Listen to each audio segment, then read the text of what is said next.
So let's talk about the Queen's response to Harry and Meghan's interview. It makes all the front pages this morning. Addressing their claims, the Queen says, recollections may vary, but all the issues raised, including that of race, are taken seriously and will be handled privately by the family. Now, she also ended that short statement stressing that Harry, Meghan and Archie, and of course the little baby girl that's on the way, will always be much loved family members. Well, Royal Editor Russell Myers joins me now. Russell, we were waiting for this for a couple of days. Yes. It's very short.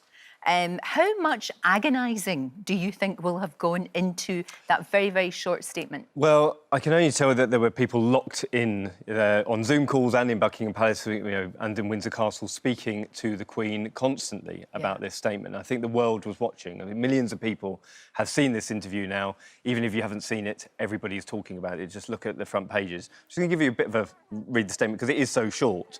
The whole family is saddened to learn of the full extent of how challenging the last few years have been for Harry and Meghan. The issues raised, particularly that of race, are concerning.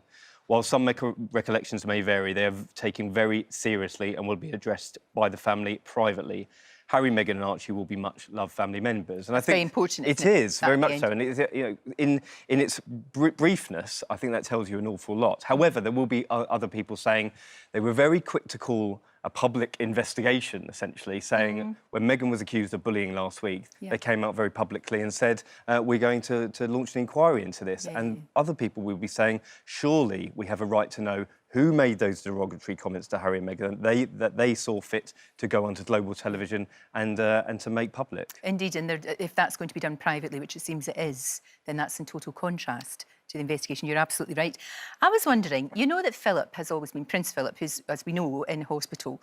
He's the head of the family, isn't he? And in times like this, I would imagine he would be the one that the Queen in particular, but the rest of the family would turn to for advice. They can't do that now. It's like who's sort of steering the family ship? Does that fall upon the Queen then? Well, as always, it always falls upon the Queen, doesn't it? But the Queen has described Philip in the past as her strength and say, and he was always the head of the family. She may have been the head of the country, the head of state.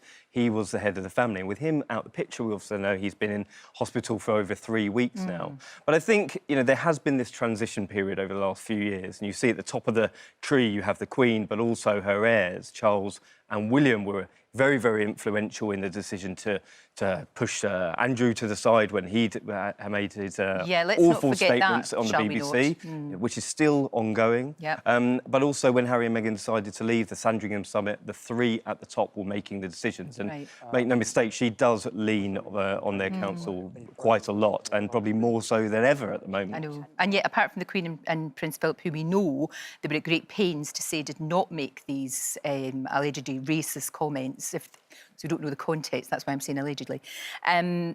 The people who are making the decisions now are implicated.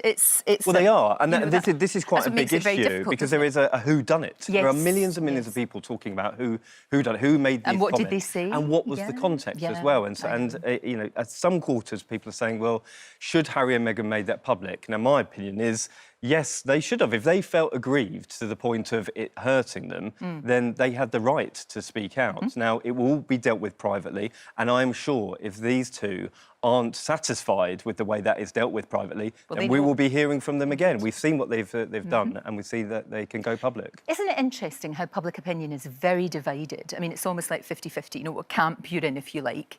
But also, and I find this fascinating, how much, if you look at the demographics and you look at how younger people are far more likely to be on, if you like, the side, nobody should really be picking sides, it's very horrible, but they were definitely on the side of Meghan and Harry by and large, and the royal supporters that tend to be older. Do you not find that very interesting? But I think this is the nub of the problem for the monarchy, and this is why it's such in crisis. Because if the younger generation don't support it and see it as an archaic institution that is not moving with the times, that didn't allow a mixed race woman to come in and change it from the inside, that was the real feeling of why everyone was so excited about Meghan.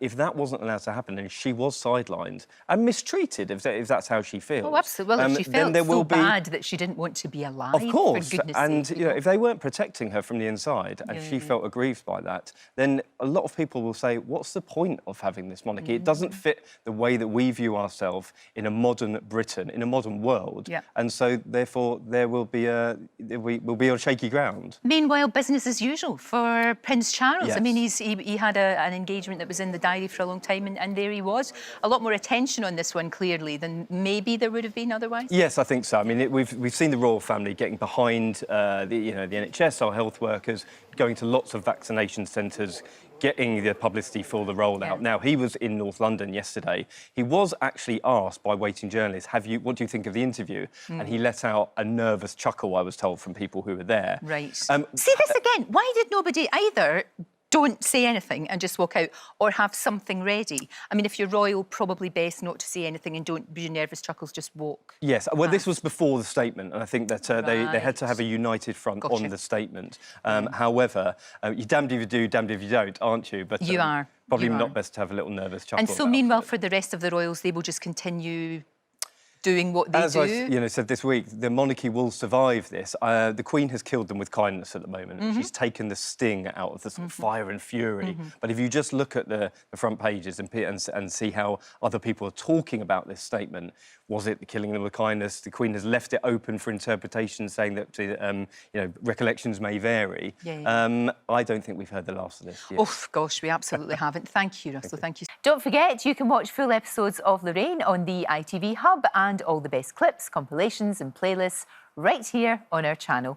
Just subscribe now and you'll never miss an upload. Click here to watch another video similar to this one, or click here to head to our channel's homepage to explore all of our exciting videos.